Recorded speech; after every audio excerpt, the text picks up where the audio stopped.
Hello friends, आपका स्वागत है आपके अपने चैनल एस्ट्रो में। मैं एस्ट्रोलॉजर ए.पी. शर्मा और आज के वीडियो में हम चर्चा करेंगे कि आखिर क्यों सूर्यदेव मेष राशि में उच्च के और तुला राशि में नीच के हो जाते हैं। दोस्तों, जैसे कि आप सब जानते हैं कि सूर्य को ज्योतिष में राजा की पदवी प्राप्त है और राजा का स्थान समाज में सबसे ऊंचा होता है और प्रथम स्थान काल पुरुष कुंडली में सर को दर्शाता है, जो शरीर में सबसे ऊंचा स्थान है।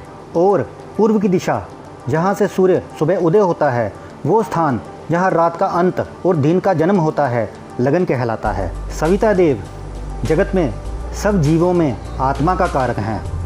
तो अब क्योंकि बात सूर्य मतलब आत्मा या राजा के उच्च होने की है, तो यहाँ सबसे पहले बात मैं केतु की करता हूँ कि आखिर क्यों सूर्यदेव केतु के नक्षत्र में ही उच्च के हो जाते हैं। उसका एक सरल कारण आप सब तक रखने की कोशिश करता हूँ। वैसे तो कारण और भी हैं, पर मुझे लगता है कि केतु देव को जैसे गुरु का चेला कहा गया है और गुरुदेव ज्योतिष में ज्ञान के कारक कहे गए हैं, तो केतु भी यकीनन ज्ञानी होंगे, तभी तो मोक्ष के कारक कहलाए। तो अपने शब्दों को और सरल करते हुए अब आगे बढ़ते हैं। तो किसी भी राजा को एक सफल शासक बनने के लिए ज्ञान की आवश्यकता होती है, ताकि समय पर सही निर्णय तथा उचित न्याय कर पाएँ। दूसरा, केतु देव में भी मंगल के जैसे ही गुण हैं, तभी तो कहते हैं कुजवत केतु। फिर मंगल देव को पराक्रम का कारक भी कहा गया है, जो अग्नि के कारक भी हैं। तो किसी भी राजा को नाम, यश, कीर्ति उसके पराक्रम व बल के कारण ही मिलती है। राजा अपने पराक्रम के कारण ही जाने जाते हैं, पर केवल पराक्रमी होना उन्हें योग्य शासक निर्धारित नहीं करता। पराक्रमी होने के साथ साथ एक राजा में और भी गुणों का होना आवश्यक है, और वो गुण सूर्यदेव को मंगल की मूल त्रिकोण राशि मेष से ही प्राप्त होते हैं।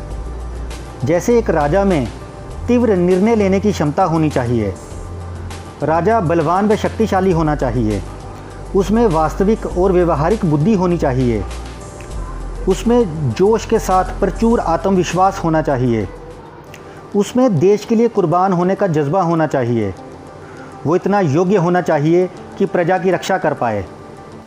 और ये सभी गुण सूर्यदेव मंगल की मेष राशि से ही ग्रहण करते हैं, क्योंकि ये गुण हैं ही मेष राशि में।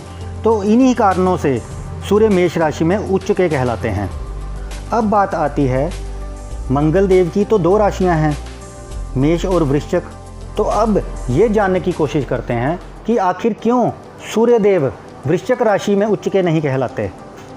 क्योंकि जो मेष राशि है वो धर्म त्रिकोण की राशि है, और एक राजा हमेशा धर्म के पथ पर चलकर ही न्याय कर पाता है। दूसरा, मेष राशि अग्नि तत्व की राशि है, जो जोश से भरपूर है, और वृश्चिक राशि मोक्ष त्रिकोण की राशि है। पहली बात, यदि कोई राजा मोक्ष के राह पर चल पड़ेगा तो वो राज्य को कैसे संभालेगा। और दूसरा, जो वृश्चिक राशि है वो भावात्मक राशि है, तो वहाँ सूर्य मतलब राजा भावनाओं में बहकर अपना सब कुछ लुटा देगा। तो यही कारण है कि ऋषियों ने बहुत चिंतन और मनन के बाद मेष राशि को सूर्य के उच्च होने के योग्य समझा, ताकि सूर्यदेव मेष राशि में जाकर अपने उच्चतम परिणाम दे पाएँ। तो दोस्तों, अब बात करते हैं कि आखिर क्यों सूर्यदेव तुला राशि में ही जाकर नीच के कहलाए। तुला राशि के जो स्वामी हैं वो हैं शुक्र, और शुक्र देव भोग के कारक हैं। तो सूर्य यदि इस राशि से जुड़ते हैं तो यहाँ सूर्य मतलब भोग विलास में रत राजा अपना वर्चस्व खो देता है। मुझे ऐसा लगता है कि इन्हीं कारणों से सूर्यदेव मेष राशि में उच्च और तुला राशि में नीच के कहलाए। आशा करता हूँ कि मेरे द्वारा दी गई ये जानकारी आपके लिए लाभकारी सिद्ध होगी। आज के लिए बस इतना ही। धन्यवाद।